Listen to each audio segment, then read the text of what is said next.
I would like to do, and I've spoken to Chris about this.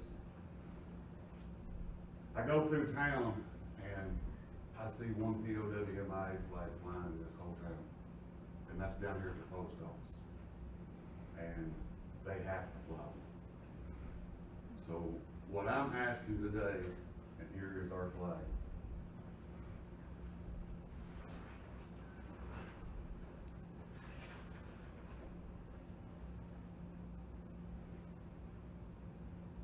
Okay. This flag, actually, the front of this flag, this emblem, one of our members, our chapter members, Suzanne Hoff, her dad is Colonel Hoff, who's been missing since October of 1968. Her mom designed this flag. The outline on this flag is her bust. So, in saying that, and what I would like to do, and I have talked to Chris a little bit about it. Burl and I have talked about it. Mary Ed and I have had a discussion about it. I would like to see a flag, a POWMI flag, flying on this courthouse and this judicial building over here. I would love to see one at City Hall, but that flagpole over there's got 2 flags on it. They're almost on the ground right now. That pole won't hold 3 flags. So what I'm asking is, if this court, I have done some research. There's a company called Carrot Top Industries. These flags are all American made, 100% made in USA. You can go to Walmart, you can buy a cheap flag. I myself, I have an American flag and a POW flag flying in my house. It flies constantly. I buy the good flags because they last. I currently have 2 flags flying in my house. It's been up almost 2 years. But I don't go and buy cheap flags. These flags here, these good flags are 100% polyester. You can buy the nylon flags, and I'll guarantee you in 3 months you'll be changing them. But they are cheap. The research that I've done through Carrot Top Industries, they're a military veterans organization that they sell flags, all military stuff. The cost on if you want to go with a cheap flag, I'm guessing that this is a 6x10 flying out here and over at the Judicial Center. I don't know if anyone looks like it to me. It's a pretty good sized flag. On that, if it's a 6x10, a 5x8 underneath that looks good. That's what you want. You don't want to go with a 3x5 because it looks like a postage stamp underneath the American flag. We do a lot of VAs and stuff like that. But if you want to go on a cheap route, and what we do is, what I'm asking this fiscal court to do is, if you can purchase 2 flags to put up, then what we do as an organization, and we do it at VFWs. I just replaced the one at Lady Vets Connect the other day. They called me and asked me, we did a flag dedication. When we put these flags up, we invite the community. We want the community involved in this because it's an act, it's a ceremony.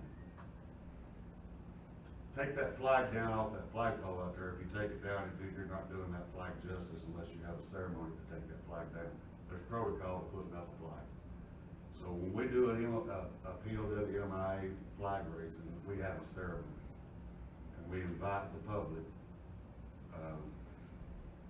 We play taps, and we do a full-blown ceremony.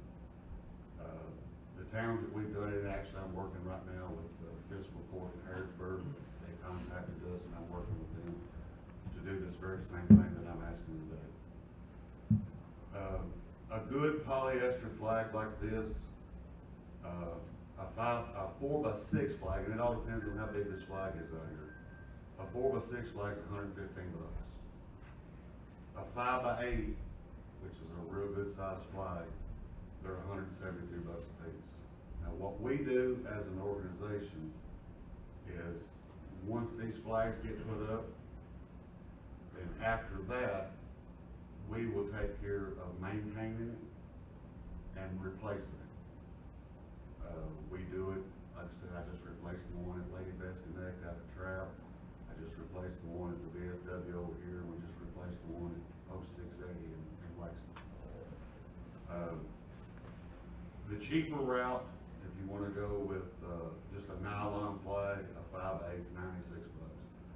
But I'm going to guarantee you, if you put that nylon flag up, as much wind as we get in Winchester and Clark County, you'll be replacing it in 3 months. But that's what I'm asking is if there's a way that this fiscal court can get these 2 flags, and then after that, if they get put up, my Rolling Thunder chapter will maintain it. So, I thank you for letting me join you today, and I don't know what you want to do. I guess you all have to discuss it. Does anybody have any questions for Mr. Hall?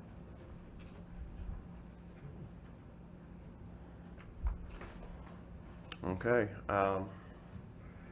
Well, we don't know the appropriate size until we know for sure the U.S. flag size. I'm assuming, William, since there's nothing keeping the folks in Harrodsburg and other locations, there's no conflict with the Judicial Center that we need to worry about. I'm not certain what the question is. Well, I feel confident we have control of this building because we have majority ownership, but the Judicial Center, while the county owns it, is used by majority Judicial Center staff. I just want to make sure we don't get in trouble with the AOC over there.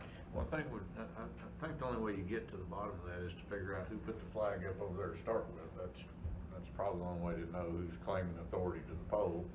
I suspect that it's owned by Clark County, and not part of any rental agreement that we have with AOC, but somebody, if we don't know who put that flag up, somebody thinks they've got control of it. Okay. I don't know who that is. We do pay for it. Yeah. Well, I submit that it's obviously under the control of the fiscal court. Okay, well then. No question you own it. Yeah, I know we own it. I'm gonna make a motion that we allocate a maximum of $400, since that would be 2 5x8 flags plus some change, from the community fund in order to purchase 2 MIA flags of whatever size is deemed appropriate for the 2 buildings, that being this one and the Judicial Center. Let me interrupt you for just a second, because I don't think look, I think that you're on the right track, but I think Okay. you ought to do that at your next meeting. Well, I was gonna say we would have an order at the next meeting. Yeah, because it's not on the agenda for approval today, and somebody. Okay, I hear may ya. complain if they didn't know that. It's a you special had it. meeting, I'm sorry, I forgot about it being a special meeting. So we will take that under consideration and we'll have it presented at the next meeting. Thank you. All right? Thank you for your Thank you, Larry.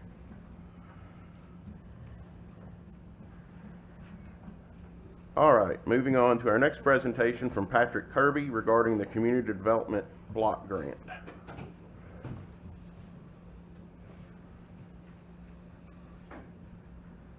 Morning, Judge, fiscal court members. My name is Patrick Kirby. I'm the president of a company called Community and Economic Development Associates. We do professional grant writing services and management, things like that, for municipalities and water districts, sewer districts, things like that. In the spring or maybe early summer, we were approached by Todd Denham at Winchester and Clark County Industrial Authority. There's a new company that's moved into Clark County. They are opening a new facility on Tierney Way. The company's Wild Brands. You all probably heard of it.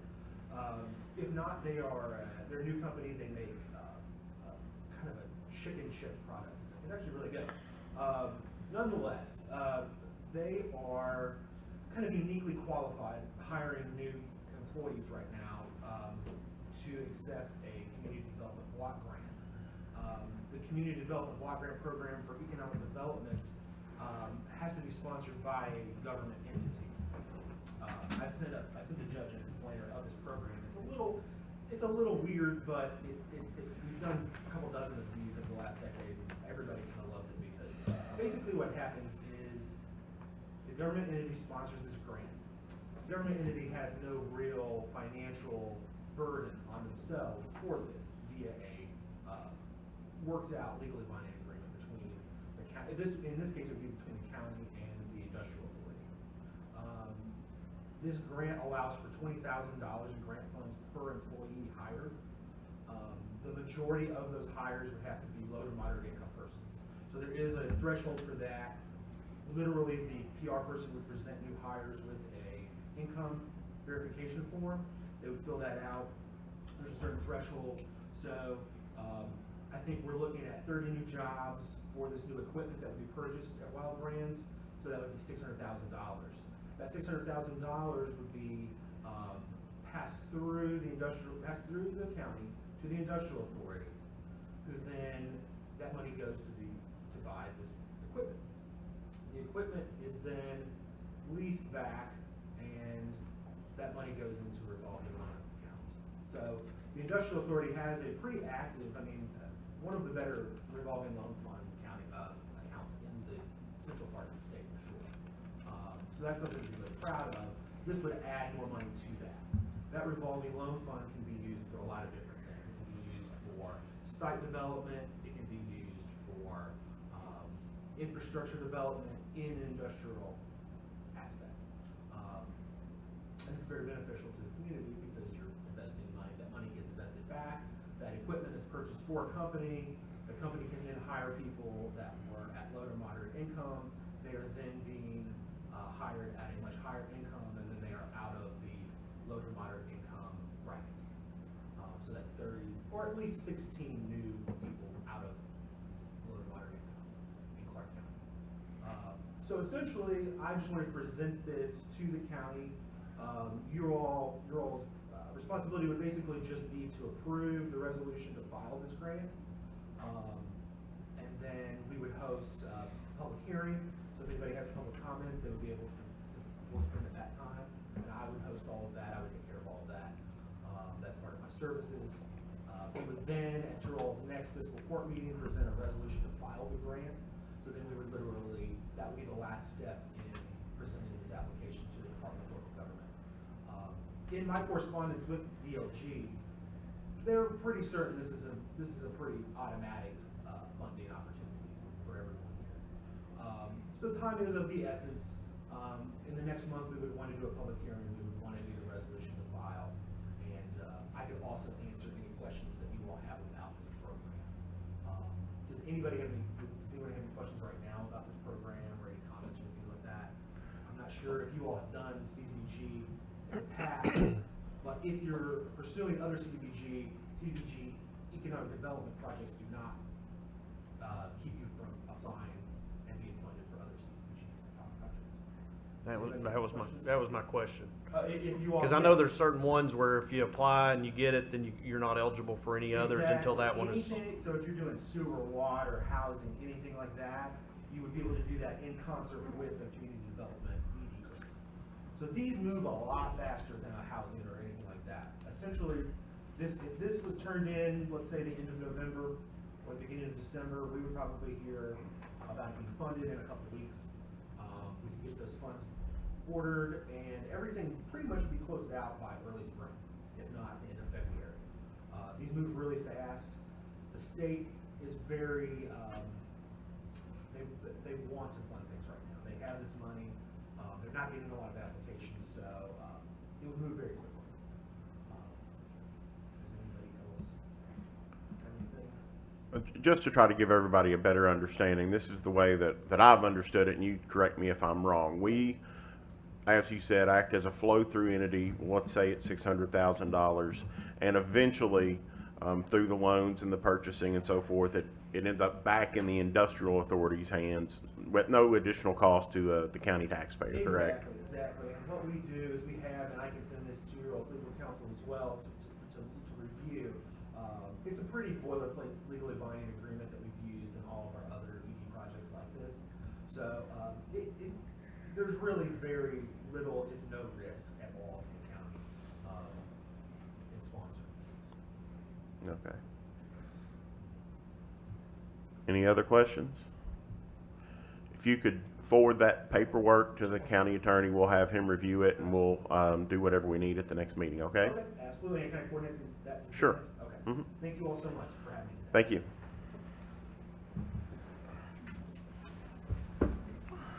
Okay, item number 7, consider approval of the minutes from the October 22nd, 2020 fiscal court meeting. So moved. Is there a second? Any discussion? Judge, on page, I guess it's page, just one second here. First page, it says, correction of the minutes. Motion made by Blanton and Elkins, and it has to do with Joe Graham's vote. I probably should end after order number 20-12. I've No. already changed that, thank you. You changed that? Okay, well, I didn't get a revised copy. And then after the motion to adjourn, there's no vote taken. So I think you probably corrected that too. No, Can you make those yes, changes? yeah, Michelle? that one I didn't see, so I apologize. Any further discussion? Seeing none, all those in favor respond by saying aye. Aye. Any opposed? That motion carries. Item number 8, review of the treasurer's report.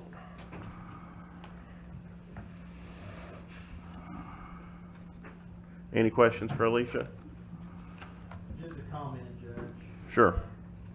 which I brought up, I think, the last meeting or 2 meetings ago. I noticed on debt obligations, I just want to reiterate, I would really like for us to look into refinancing some, if any of those possibilities, refinancing some or any of those loan balances. I mean, we've got some that are well above 5.25%. That's taken out 3-4 years ago, still have pretty significant balances. I saw one of them was balancing like almost $184,000, paying like 5.3%. Well, even if there's a penalty to pay it off early with a refinance, it may be worth the penalty. I just don't know why we're paying that kind of interest unless we're so locked in, we just can't get out of it. Yeah, I did speak with Lonnie Campbell at CAECO about those two that are locked into the 10-year bond. And he said he would check and see if there was any way we could get out of it. But his opinion, without looking further into it, was we're locked in for the full term of those bonds. And those are the two higher interest ones you're referring to. Some of the lower interest ones, lower than 5%, but still higher than the current rate, are the ones that we are looking to refinance. And that's involved with the ordinance we've got for second reading today. Okay, thank you, Judge. You're welcome.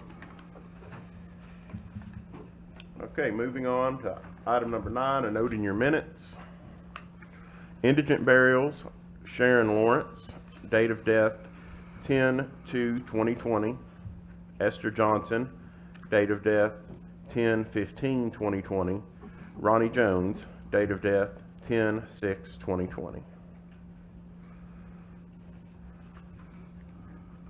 Item number 10, acknowledgement of the Auditor of Public Accounts' intent to conduct an audit of the fiscal court for year ending June 30th, 2020.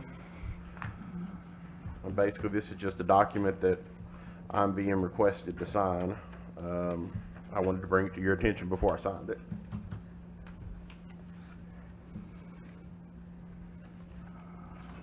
Next item, consider approval of the bills list. Do I have a motion? So moved. Is there a second? Second. Any discussion? Seeing none, all those in favor respond by saying aye. Aye. Any opposed?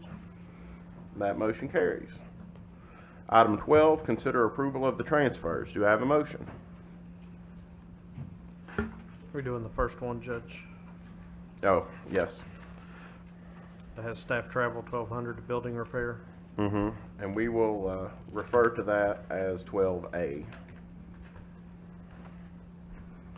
Motion to approve. Is there a second? Second. Any discussion? Seeing, Just one point, I guess, can we change the I'm gonna guess that since considering transfers was on the agenda, that's not a problem, but county attorney, what do you think? I think it's appropriate. That's a transfer, it's number 13. So two transfers, one's a cash transfer and the one was a regular. Oh, it's already separated, I'm sorry. Yes, sir. We'll just call it 12 then. Good catch, Alicia. I was just thinking. Good catch. I mean, you can rename it if you want to. Any further discussion? Seeing none, all those in favor respond by saying aye. Aye. Any opposed? That motion carries. Item number 13, consider approval of a cash transfer. Motion to approve. Who's that? That was David. Sorry. Sorry. There a second? That's Joe Graham. Any discussion? This is just the grant that we talked about in the CARES fund. This is a transfer to the sheriff's department of 137,000, or no, is that not the that's not the your sheriff cash one? transfer Oh, that you're okay. doing. No. Okay. Well, this is the CARES money, 687, 295.45. And The the, dead animal. the composting grant. And this is to set up the two separate accounts for those, right? Yes, sir. Okay. Yeah, we have to set up two new checking accounts. That's what they're recommending. Well, I'll just make sure. Okay. Any further discussion? Seeing none, all those in favor respond by saying aye. Aye. Any opposed? And that motion carries. Item 14, consider approval of the second reading of an ordinance approving a budget amendment. Motion approved. Any discussion? Seeing none, all those in favor respond by saying aye. Aye. Any opposed? That motion carries. Second page. Item 15, consider approval of an order to reimburse the sheriff's department for COVID-19 related expenses. Second. Who's second? Okay, who's first then? Travis and No. Daniel. And that is $158,680. I knew it was about $150,000. $158,683.38. Any discussion? Seeing none, all those in favor respond by saying aye. Aye. Any opposed? That motion carries. Item 16, consider approval to pay the $4,312 training incentive for Robert Blanton's completion of the 40-hour training unit for 2020. Motion approved. Is there a second? Any discussion? Seeing none? Pray advise Magistrate I'll be- Blanton to recuse. All those in favor respond by saying aye. Aye. Any opposed? I'll abstain. That motion carries.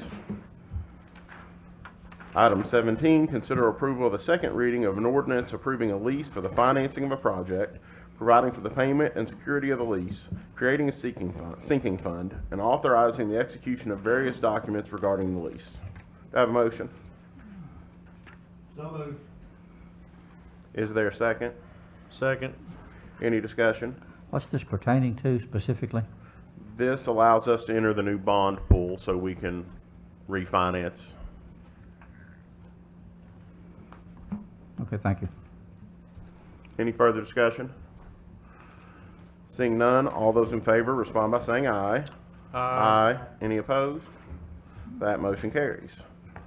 Item number 18, consider approval of the second reading of a joint ordinance with the City of Winchester, amending various sections of the City of Winchester Ordinance number 10-2011 and Clark County Ordinance number 11-07, a joint ordinance establishing an administrative board. Motion approved. Is there a second? Any discussion? We had a new one on our table today. Was there some changes? Janet, what was with? Yeah, county attorney's gonna, correct the version that the Troy had done for the city that we didn't include. So Okay. the ones on your table are the, Okay. Thank you. Just correct the typo. Okay. Didn't have a chance to read it, so. Well, the original version cited 8207. Oh, I would call that. Yeah, I do. I would call that, yeah. And we discussed that in Yeah, the I would call last that. meeting. Yeah, we did discuss that. Any further discussion? Seeing none, all those in favor respond by saying aye. Aye. Any opposed? That motion carries. Item 19, consider approval of an order to purchase a 2018 Caterpillar 906 M-wheel loader for the Clark County compost project. Do I have a motion? Is there a second? Second. Any discussion? Is this part of the animal removal? Is that what we're talking about? Correct. With the composting on those animals? Mm-hmm. Okay. Any further discussion? Seeing none, all those in favor respond by saying aye. Aye. Any opposed? That motion carries. Item 20, consider approval of an order to change the status of Logan Henry from a part-time firefighter to full-time firefighter for the Clark County Fire Department. Motion to, second. Okay, that would be Elkins and Constantopoulos. Any discussion? Seeing none, all those in favor respond by saying aye. Aye. Any opposed? That motion carries. Item 21, consider approval of an order to hire 5 full-time firefighters for the Clark County Fire Department. Do I have a motion? Motion second. Davis and Constantopoulos. Discussion. I'm going to offer a little bit of narrative to this. Chief Asbury has recommended that we hire more full-time firefighters. I think we need 5.5 to fill the hours that we've been paying in additional overtime, which is separate from the overtime that the EMS traditionally get. And the way it's been calculated by the fire committee, these new hires should fill the spots and be roughly the equivalent financially of the overtime that we've been paying so far. So we're going to get 1 new switch from part-time to full-time, and then 6 or 5 new for 6 altogether. So we should have a lot of additional staff at roughly the same cost.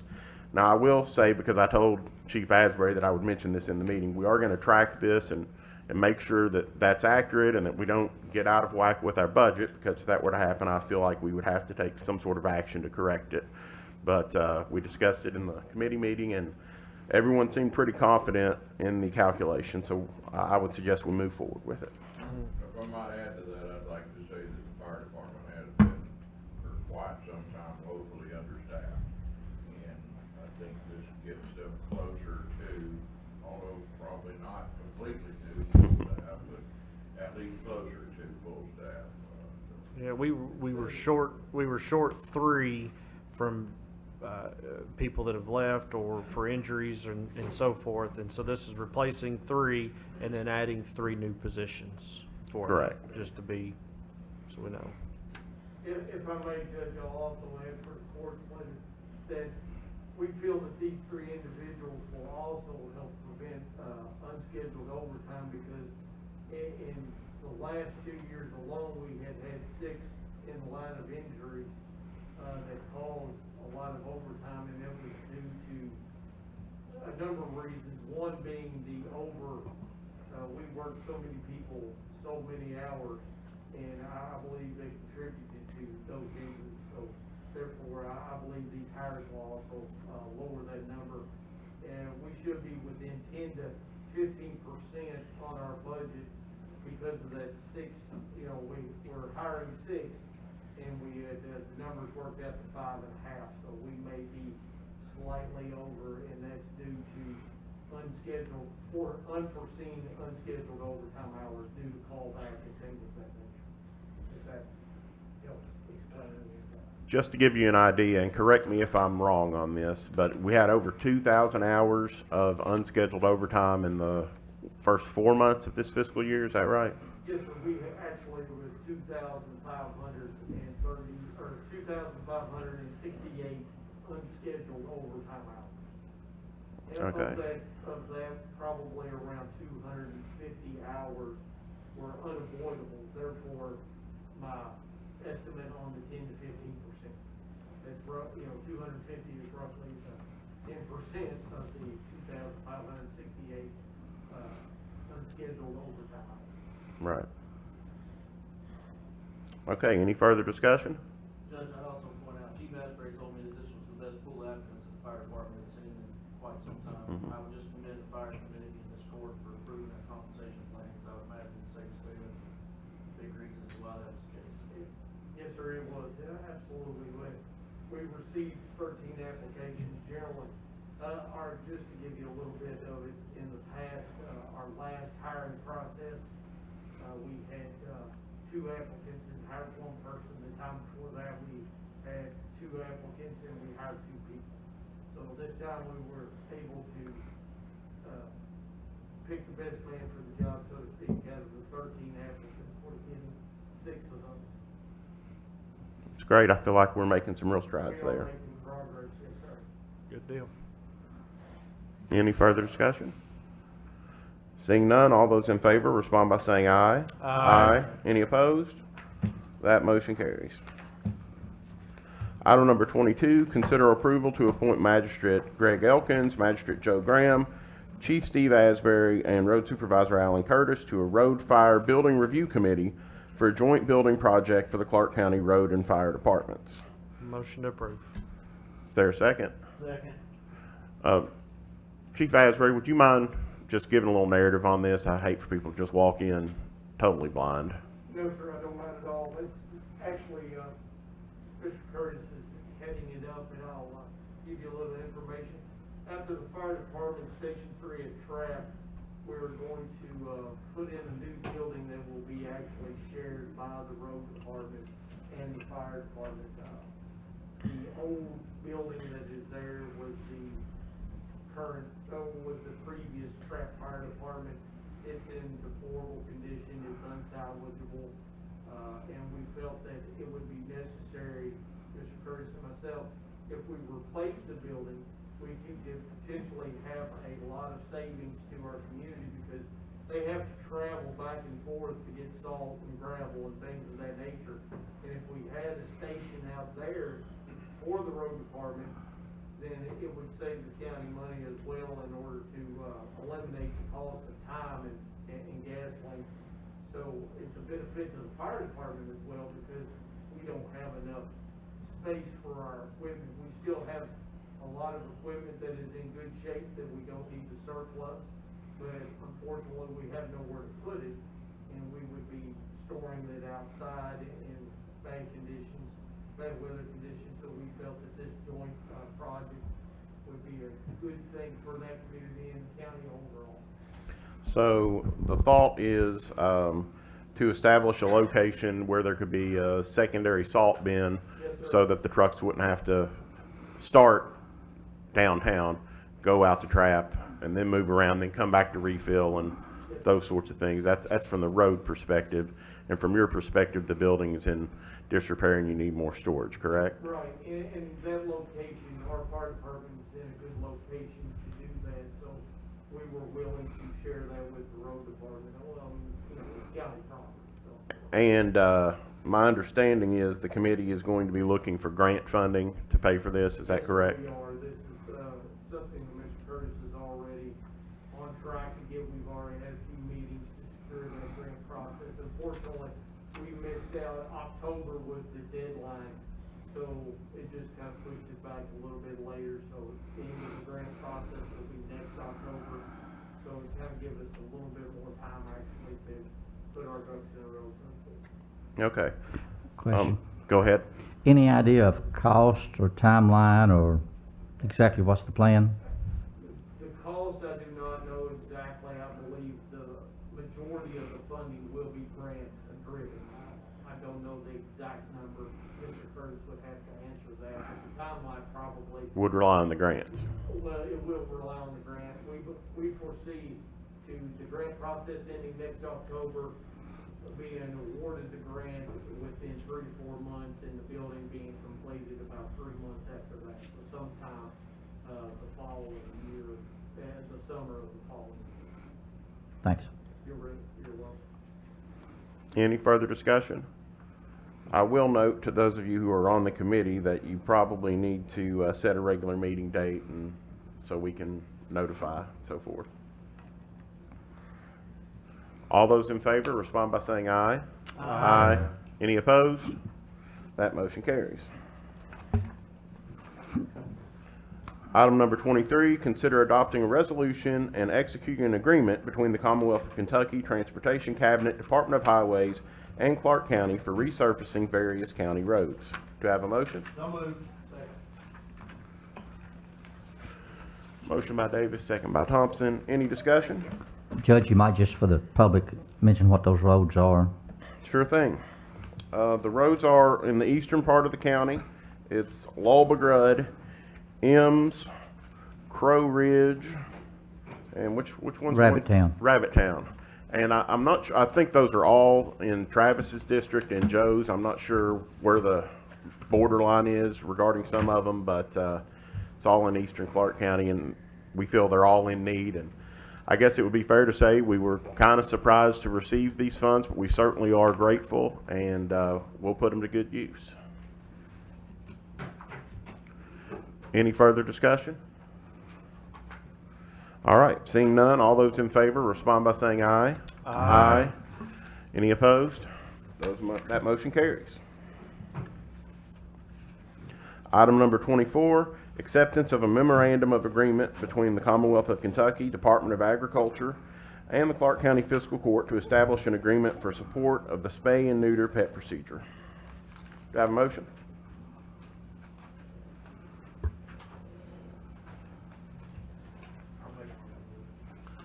Motion from Magistrate Thompson. Is there a second?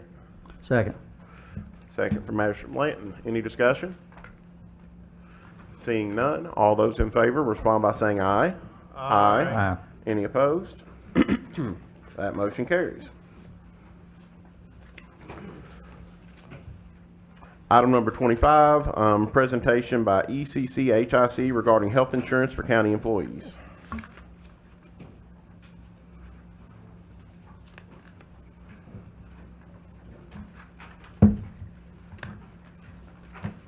First of all, Judge, thank you very much for allowing us to, share some information with you, and then let you decide how you, view what is going on in the manner in which health benefits, health care services are paid.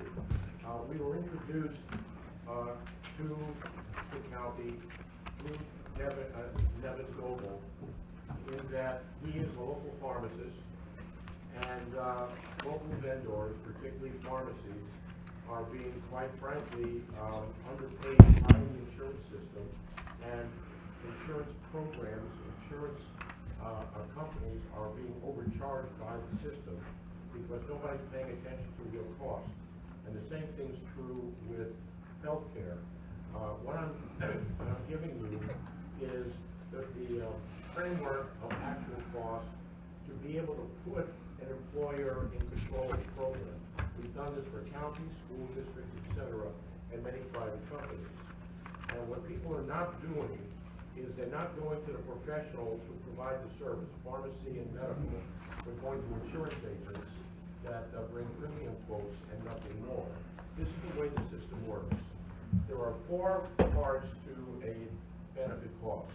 The cost of pharmacy, which is essentially a fixed cost, and because it's almost all maintenance drugs. Second of all, is the cost of healthcare and medical services.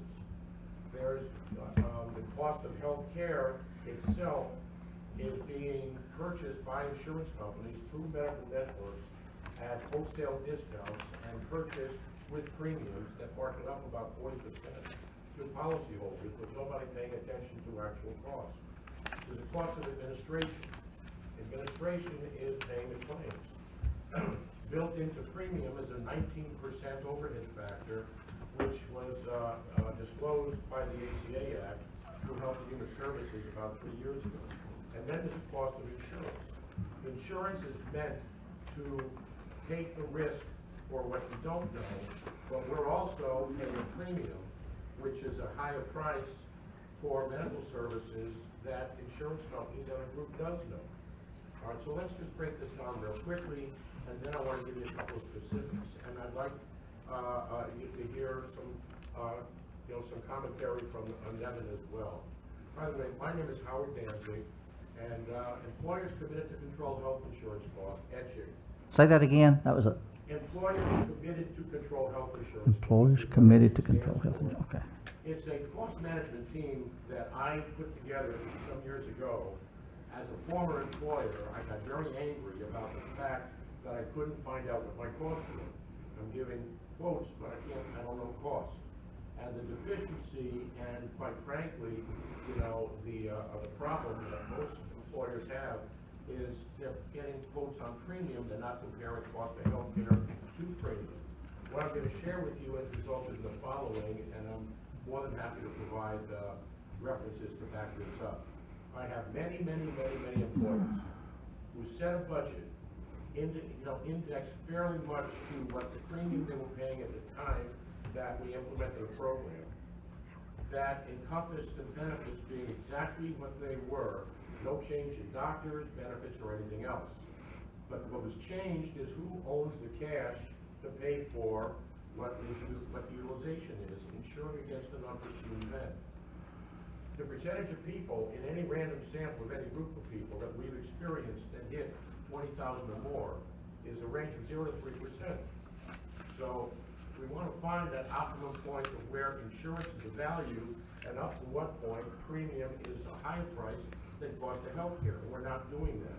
My background is accounting and cost analysis, and that's the comparison that we need to do. Anyway, we have many employers whose benefit budgets today have not gone up from the point at which they set their budget indexed to the premium they were paying 5, 6, 7 years ago. And the benefits are the same, and they're sitting on 6-figure surpluses. And I'm talking about county governments, in some cases, school districts, cities, fire districts, and you can't spend more for the same thing if you're buying these same services at about 40% less per service. So I just want to, mention one item that happened yesterday, and then I want to give you the numbers and then turn it over to Deb on that. Yesterday, this is what's happening with insurance. I have a client in far western Missouri in a community exactly like this, and an individual had a baby at a hospital that was not in the network of the insurance system. What was billed to the employer out of network by the hospital was $31,000. That's a price I also, saw coming out of Lexington, Virginia. $31,000. We called that hospital yesterday. What does it cost to have a baby if you pay cash? $3,600. If it's C-section, $5,900. A cataract surgery for a small employer a few months ago. If you buy it with insurance, it was $13,600. If you buy it with cash, it's $5,800. There's something going on between insurance companies and the medical system, and all we're paying attention to is premium. So let me show you what I gave you. Just as an example, the article I gave you here to set the tone came out of a newspaper in Ottumwa, Iowa, which is a community about this size. And a vigilant pharmacist pointed out to the county that in the very first paragraph, the county was being charged $198 by CVS Caremark, and there's a CVS right down the street, for a drug that the pharmacist was being paid $5.73 for. I'll let Nevin talk about that. So if that pharmacist charged that county $30 for that drug, he makes more money, he's more viable, and the county saves money, or any employer. So let me show you what I gave you here. This is nothing more than the cost of true insurance, the point at which insurance takes over, and the cost of administration. If we come to a seat of interest, we're more than happy to get into the real detail here, because what is not happening is employer groups are not spending time to engage in understanding the underlying economics of what's happening. We're just getting close to insurance companies. Let me just give you a little bit under the surface. I want to point your attention to option number 3. IPMG is an administrator. They handle all the paperwork. Option number 3, Ethos is what they call a managing general underwriter.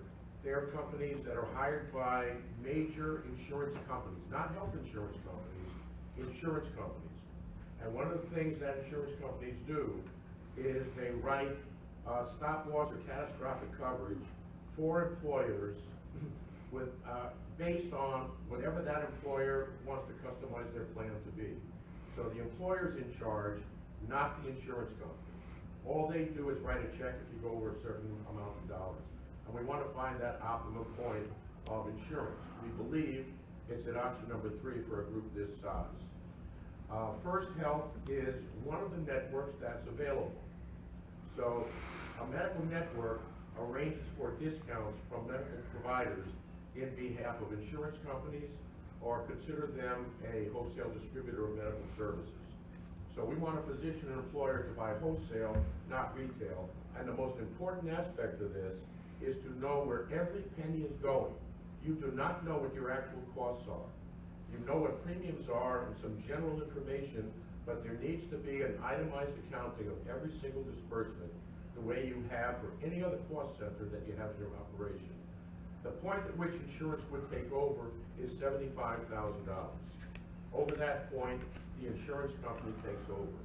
Just yesterday, a fire district that's about this size, whose benefits are basically zero out of pocket, and the point at which insurance takes over for them is right at this point. They've had zero out of pocket for 15 years, and their budget is approximately $1.5 million less than what premium would be for the same thing, and they're coming in under budget every year because this is a management issue, this is not an insurance issue. The cost of insurance itself is $419,000 for the year. The cost of administration itself is $43,000 per year. So I'd like you to compare that to 19% of what your current premium is, which is $700,000 a year, and what the premium is going to, which is about $940,000. We recommend that you set your budget at $850,000. What you see here is a fixed cost under that, and the balance of the dollars are for claims. And the cost for services, when you get the insurance out of the way, each cost of service used will be at least 40% less than what it is with a premium. So you budget $850,000, your base cost is $462,000, the balance of the money is maintained and held by the employer. The employees see nothing different at all. They go to the doc, they make their copay, they're done. The claim goes to a network, the network reprices it to what the wholesale agreed price is. They send it on to IPMG, the administrator. The administrator processes the claim based on your benefits and sends the employer an itemized accounting, not indicating what the condition is for what individual and what their prognosis is, violating privacy. It's who the provider is, what they're charging, what the service is, and every penny is accounted for. Then in one transaction, the employer releases the funds to the administrator to distribute to the doctors and the pharmacy. Doctors are paid based on what they've agreed to discount prices. Your local pharmacies can customize a program to you, and I will tell you, when I ask an employer, does it make more sense to go to an insurance agent or a pharmacy professional to get the best guidance, insight, advice, and result to control pharmacy costs? 100% of them say, of course you go to the pharmacist, and 100% are going to insurance agents. That's where we're going wrong. Nevin, if you'd like to validate some of this. Can I get your name again first? You talk faster than I can write. My name is Howard Danzig, and I will give my cards out to Okay. you so you'll know who I am. Thank you, appreciate it. Thank you so much for allowing me to share this with you.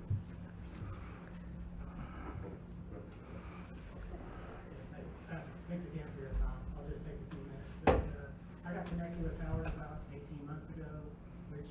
I'm the owner of Clark County Pharmacy.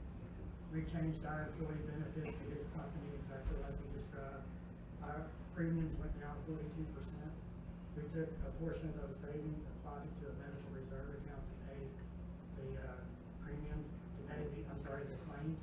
And we used that for our carrier, which First Health is a carrier that does traditional Medicaid, so they're involved in this area.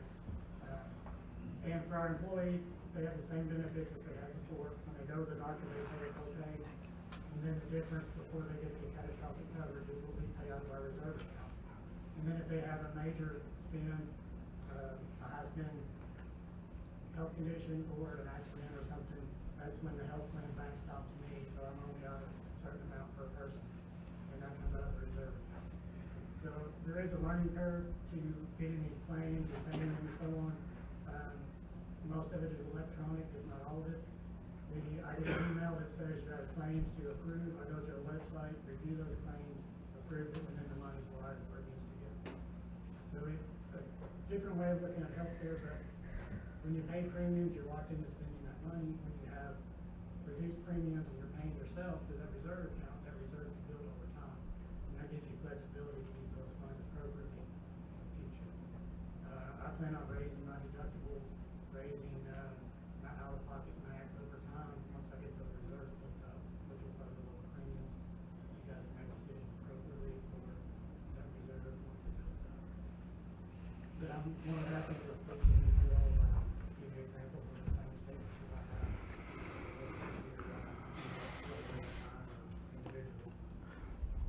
So, Mr. Danzig, quick question here, so make sure I'm understanding this, and I know we've spoken before, but, so option 3 would be the exact same benefits that we have now, is that correct? That's correct.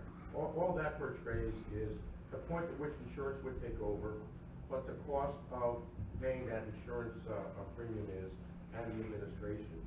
You see, Judge, there's 2 levels of expense. Insurance companies don't absorb the cost for what they know. They incorporate it into a premium. So you have a certain element of medical activity that they can identify based on what's already happening. For example, if you have a diabetic in your plan, you don't need an actuary to determine if they need insulin or whatever they need. You need a pharmacist to give you the best value. So you gotta get the middleman out of the way. So they incorporate into your premium the cost of the actual services that they can identify or what they anticipate based on the condition, plus their markup. And then the other part of it is, to pay them to take a risk for what you don't know and what they don't know. So what you see here is the combination of the 2. Paying a carrier to take the risk for what they don't know, that's the $419,000. Paying an administrator that is responsible to keep you in compliance with the ACA Act and prepare your plan document, which would be a direct copy of what you already have, or you're going to modify it any way you want to. Contracting you with a medical network so you have the benefit of discounts that's already in place. And then you control what the carrier is now being given control of for, utilization. Now, wherever it is an independent pharmacist, we advocate that the plan or the employer, the group, work directly with the local pharmacies as a preferred provider. That doesn't mean that they're the only people you go to, but work with your pharmacies directly. They can customize a price that would be somewhere between what you see in that article. I got a whole raft of articles that say the same thing. So if the pharmacy can set a price where they're viable, because independents are being run out of business left and right by the system, they're more stable, but your cost goes down. And, to work direct in any kind of a situation, eliminating middlemen, you can do this. Right here in Kentucky, there is a legislator by the name of Max Wise who is trying to get the PBMs out of the way so that you work directly with local pharmacies. If you go to a neighboring state, West Virginia, I've got the articles, I'll leave them, so that you can see them. West Virginia got the PBMs, the Pharmacy Benefit Management Companies, the Caremarks, the Express Scripts, the Optums, out of the way for their Medicaid program. And other states are beginning to copy, Kentucky being one of them. They saved $54 million the first year. That's what the article said. They anticipated saving $35 million. Now, they didn't save money by charging the participants more. They saved the money by getting these middlemen out of the way and taking it local. You can't solve this problem with insurance companies, and that's all we're doing. And when I see, you know, medical systems charging $30,000 for a childbirth, but if you're in the network, they only charge 20, when you can pay cash for, you know, for 3,500. What you need are professionals who can help you get to those kinds of alternatives. The issue is cost per unit of service, not, you know, have a bunch of people come in here and give you quotes from insurance payments. 100% of the time, regardless of the size of the group, Nevin's group is under 10 employees. And we use all kinds of crazy terms, self-funded, fully funded, this funded, that funded. It boils down to a very basic fundamental. If you can buy a service for $50 direct, why would we buy it through intermediaries and pay $80 to $100 and not even know what we're being charged underneath? And that's why this system is out of control.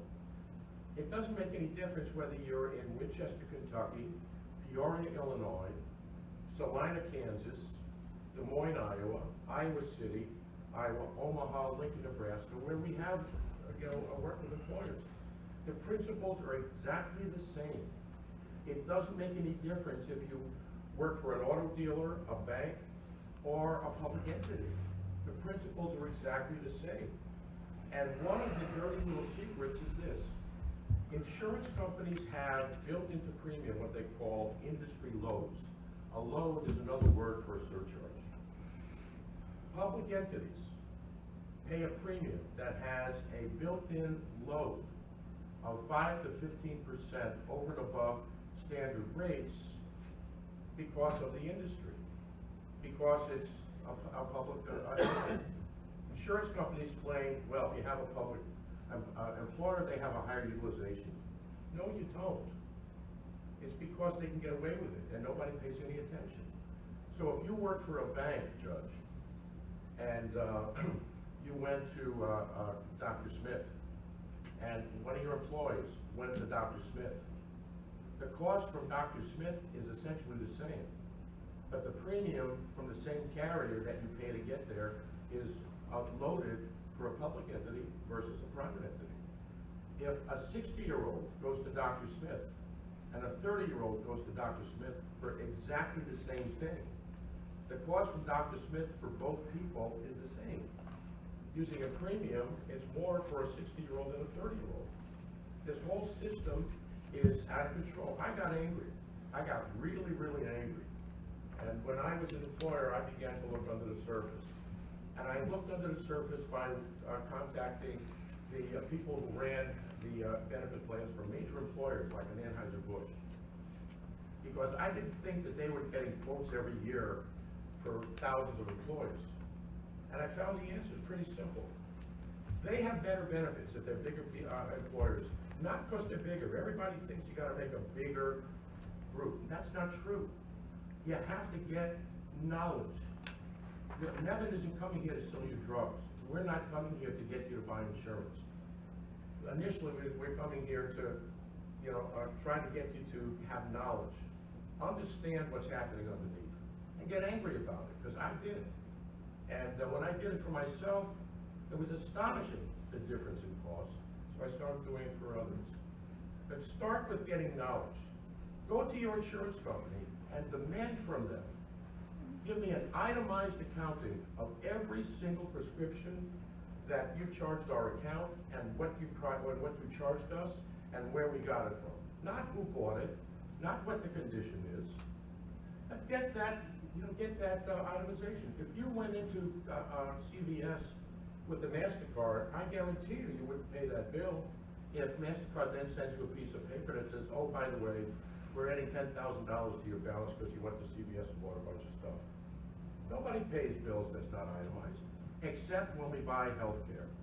And this has become almost, laughable on a part of insurance, but you have no idea how condescendingly arrogant these companies are, particularly when it comes to stonewalling, giving you information about where your money is going and how they're overcharging you. It is appalling. And I guarantee you, we're not going to solve it with all these intermediaries. We solve it at the grassroots level I can't thank you enough, and I hope I didn't take too much of your time, but I just want to plant a seed of interest and disturb you guys, that's all. Whether you go this direction or not, be disturbed about what's happening. $30,000 for a childbirth that you can walk in with a checkbook and pay $3,600 for, and tell me how that's insurance. That's a fraud, period. And I'd say it to their face if they were standing there. Thank you.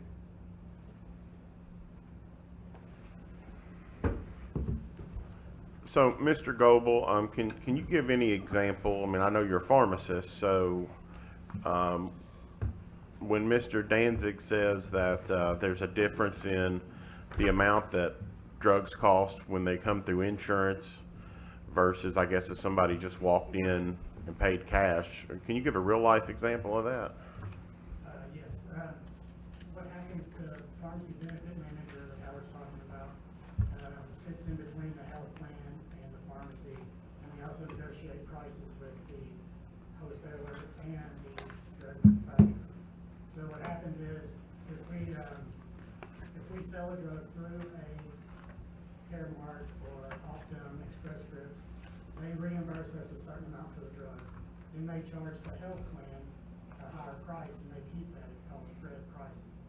So what happens is, if the health plan was to pay $10 for a drug, the PBM would pay me the $10, but yet when they apply it to your premium, which is applied to your account, and how your premium is renewed, they mark up that drug and that price. So what happens, what the system Howard is putting in, it would be more of a direct bill system, so that if you came in and paid $10 for a drug at my store or Home Health West Main or Langston Avenue, they're willing to be preferred providers too. Then if you paid me $10 for that drug, it would be charged to your account as $10. There wouldn't be any markup. So that's what he is implying. Take a product like insulin, for instance. Insulin's gone up 300 or 400% in the last several years, and a lot of that is PBM driven, because they are negotiating with the manufacturer of the drug for a certain price, so they can keep a rebate on that.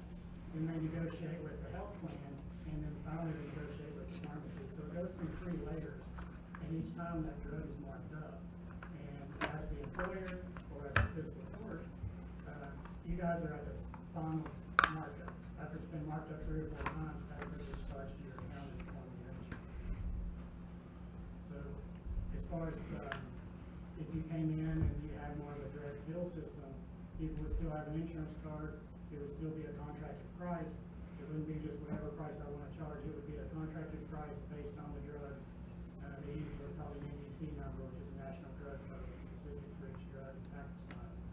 So you would be getting the insurance contracted price, but it would not be marked up in the automatic revenue in your account. And that would be the your reserve. And then the health plan would be the backstop on that. So basically, the way that this hypothetically works is you have, I want to call it reinsurance. I get stop loss. Is that what the industry term is? That's option 3 is $75,000. So you would essentially be self-insured for the first $74,999. Then at $75,000, the reinsurance or stop loss kicks in for larger claims. Right, and that's, but currently, for me and my employees, we have a smaller amount than that because we're a smaller entity. But yeah, that's the backstop, is the way I think of it. Is when a claim goes to Howard's office, they, even though it's going towards a larger claim deductible, they redo the claim so that the patient, the employee, knows what their copay is, and that's, the employee pays their copay for the doctor or hospital or whatever. And then I pay the difference in their copay and the contracted insurance price, and that comes out of my reserve account. And then once they reach that out-of-pocket max, then the actual health plan kicks in, which is the backstop. And it's also ACA compliant, so if they have their annual physical that's required to be paid at 100%, that doesn't come out of my reserve, that goes directly to the health plan. And Howard's office is who takes that claim and determines who pays what. And then they kind of split the claims and determine what is the employee, what is the employer, and what ultimately goes to the health plan based on the federal guidelines. And Jamie Farrell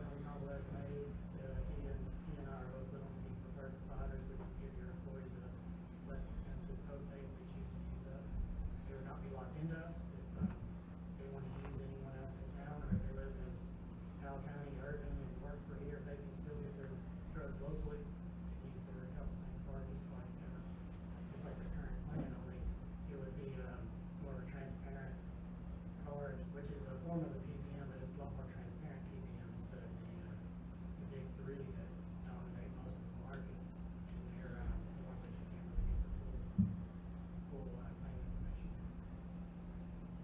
Okay. Go ahead. One more thing, Judge. So the way I'm understanding this is that if we had $850,000 in the budget, and then the total for the cost of the stop loss and administrative fees would be $462,000, so we would take, that would be paid out of that $850,000, and then that would leave us approximately $387,000 to pay out claims as they come in. And so the goal is, or the hope is that we would pay out less than that 387, and then that would be sitting in the account, and we would keep building that up over time, and eventually have a surplus to keep our premiums from going up, and then potentially lower it at some point in the future. That is my hope as well for my plan. And so far, we're into this 11 months, and it's played out the way it's done. So I have a question or two. I think we're currently at like 740,000, correct? Our annual premium. And I heard a number north of 900,000. Is that the increase that we're going to see next year if we remain? Well, yeah, roughly. I think the increase, Janet, is it 34%? Is that what the increase was? Or? Yes. Yeah, so, That would put us 960,000 or something, 935, 669. 935. Okay. and I think that was with a slight alteration of the benefits too. I think the deductibles go up about $500 on each side. So less benefit basically and still a $935,000 premium for next year. If we, That's basically status quo, and that is to provide, what we've been providing, which is 100% on one plan and then the HSA card on the other, with the making up the difference. right, so either we incur it or pass it on to the employees, I guess. So, and if I understood Mr. Dancing correctly, he would suggest that we budget $850,000 to self-insure up to a point. Second question on that, $75,000 per employee, and we have 106 employees, and everybody knows that all 106 aren't going to max out the 75,000. But if they did, that's $8 million in liability. How do we know that it's 850,000 is going to cover it? Do you just assume 10%? Is that how you do that, or? Judge, that's a very good question. You don't know, all right?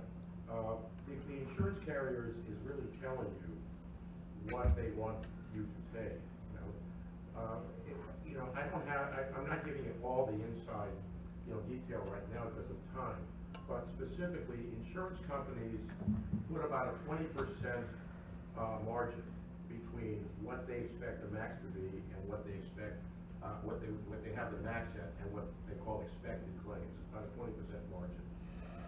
So that's a markup to where you are. And you use the term self-funded. You see, you're self-funded now. It's just a question of semantics.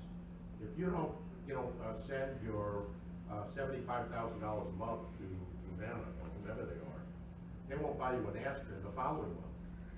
So you're self-funded by being pre-funded, and you have no access to what you're not using, and you have no knowledge about what you are using. Now, here's where the differences also take place. You're buying healthcare services with a premium dollar, while the carrier is paying for those services with a wholesale dollar. So if you lower the cost of the services you're using by 40%, you've increased your buying power with the same benefit dollar by that 40%. Now also, whenever you start a new policy or a policy with a new insurance carrier, no matter who it is, it normally takes about 45 days or more from the time a service hits, is incurred until it hits the pay window. So when you start with start fresh in a given year with a new program, there's really only, in reality, about 10 months worth of claims being paid with those funds. And the carrier keeps the rest. And then the claims coming out of months 11 and 12, when they hit the next year, that's why your premiums go up the following year. Because they're increasing your premium the following year to pay the claims you incurred in the expiring year, while they bank the money that they didn't spend at the beginning of that year. So when you create that hole, that money that you didn't spend at the beginning is available to flatten the cost line out in the following year, and then it flattens out thereafter. The principle that you have to become, I believe, realistic about is we can't predict what you're going to need. Nobody can. What we can predict, though, is if you can buy the same thing for less from the same vendors, the same providers, to meet the same needs, relative to what premium would charge you for the same thing, you can't spend more. So you have to look at this in terms of a strategy and a fiscal exercise going forward.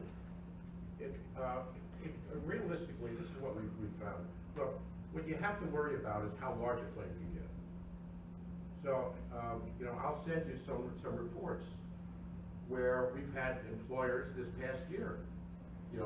Somebody had a $720,000 claim. Somebody had a $500,000 claim. But even though they did, if they're not recurring conditions, it's one and done. A transplant would be a great example of that. It's cheaper to just budget for a transplant and pay it net than run and get insurance, because it's one and done. But if somebody has a transplant, the costs thereafter are at their rejection drugs, which can run $25,000 to $30,000 a year.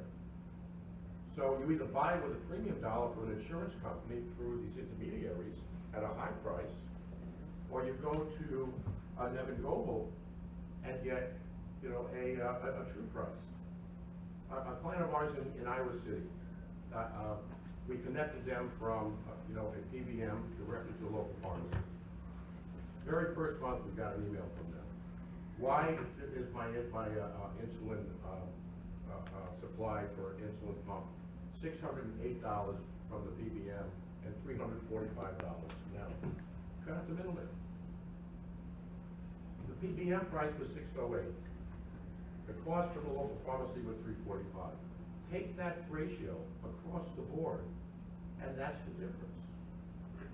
And there's no magic. Please don't think that we have a magic pill. We don't. The magic pill is knowledge. And until an employer positions themselves to have knowledge, you're subordinate to a system that is blindly running rampant over all of us.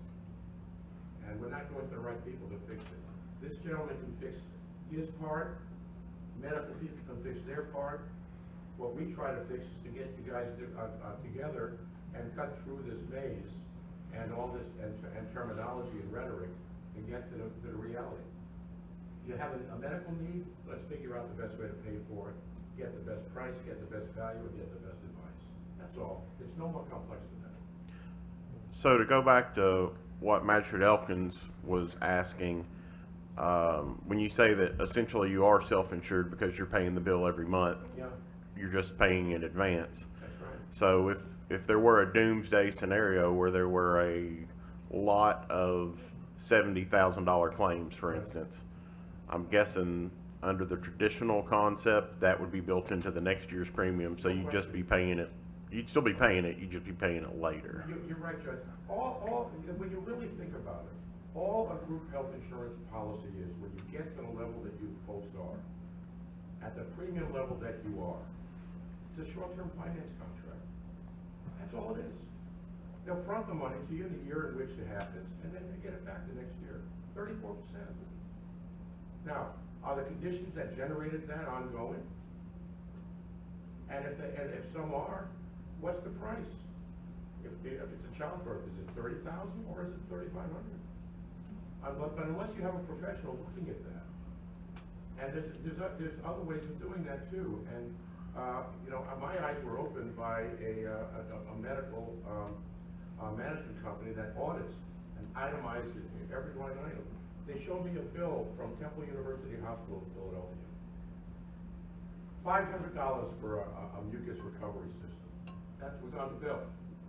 You know what a mucus recovery system is? A box of tissues. $600 for two pills with a fancy name. So when it's all bundled together and they get a network discount of 50%, that $500 to $600 pill is $300 in reality. Those are 2 Tylenol pills. Nobody's looking at this. It's all buried, and there's something going on with these insurance companies and the medical system that no one's paying any attention to. And if you get people involved that don't pay attention to it, I can't predict what your needs are going to be, Judge. But I can predict that on a year-to-year basis, it's impossible to spend more if you get the middlemen out of the way to meet the same need. So it's a question of buying it with premium, with a blind markup, or a net dollar to meet what needs occur on a year-to-year basis. If you graph, a cost for a given group, the graph will look something like this: up, down, up, down, up, down. But it stays within a range. Always stays within a range. Now you have to define what that range is and flatten it out and have a strategy. And the strategy is not, my broker gives me quotes. You should demand from anyone who represents you, get me information, then make good management decisions. Information, not insurance, not this, not that, not HSAs and HRAs and cafeteria plans and all this other stuff and gap insurance and deductibles. Information. And unless your vendor is willing to give you information, you ought to be a little bit wary of what's really happening underneath the surface. That's what got me angry. The administration cost, is that your fee? No, I'll tell you what our fee is.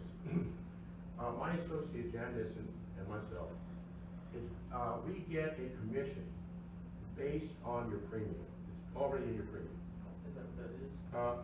No, you take 5% of that premium. The one above the. Yes. Okay. Yes.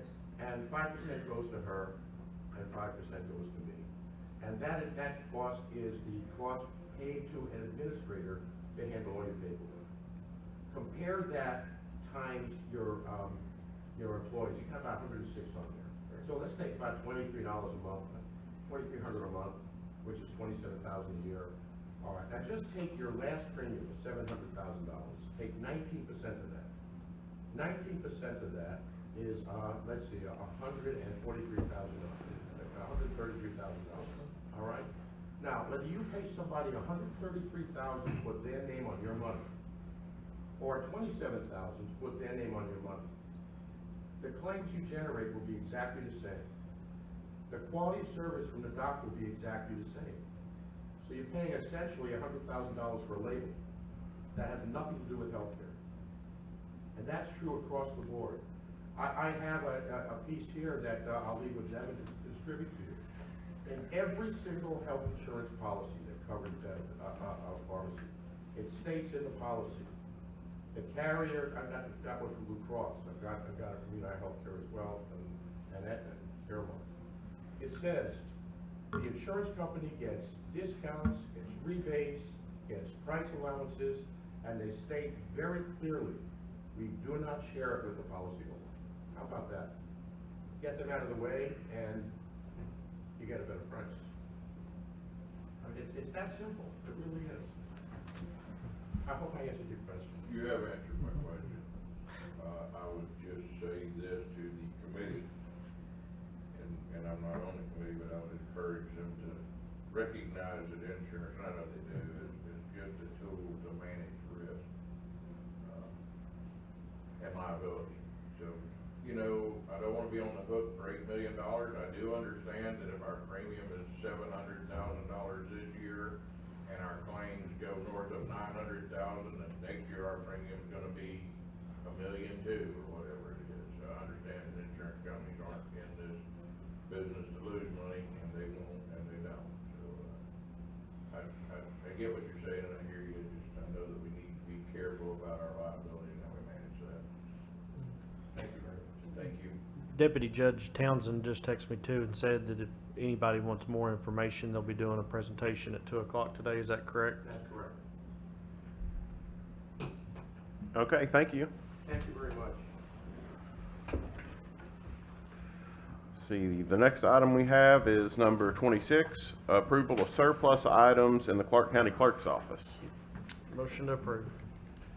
Is there a second? Any discussion? Seeing none, all those in favor respond by saying aye. Aye. Any opposed? That motion carries. Thank you all. You're welcome. Do I have a motion to adjourn to closed session for personnel matters via KRS Chapter 61.810F? Motion to.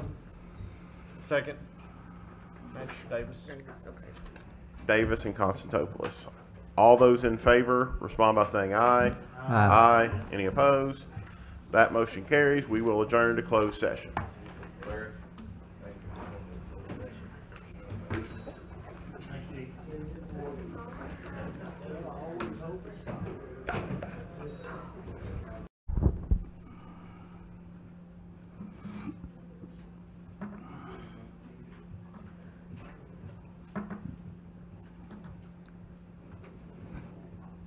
I guess nobody else wants to stick around. Okay, we are now back in open session. Item number 28, cancellation of the November 26, 2020 regularly scheduled fiscal court meeting. That is, of course, Thanksgiving. We will reschedule that to a special call meeting on November 25th, which I believe is a Wednesday at 9:30 a.m., so that should be fairly convenient for everyone's schedule. Item number 29, do I have a motion to adjourn? Judge, do you just want to make a note that there was no action? Oh, I'm sorry. Thank you, Daniel. There was no action taken during closed session. Motion to adjourn. Second. Second. Any discussion? Seeing none, all those in favor respond by saying aye. Aye. Any opposed? That motion carries. Have a good day. Anyone who wants to speak with those insurance folks, I think they're probably going to be here all day, but they're scheduled to talk with the constitutional officers at 2 o'clock, I think.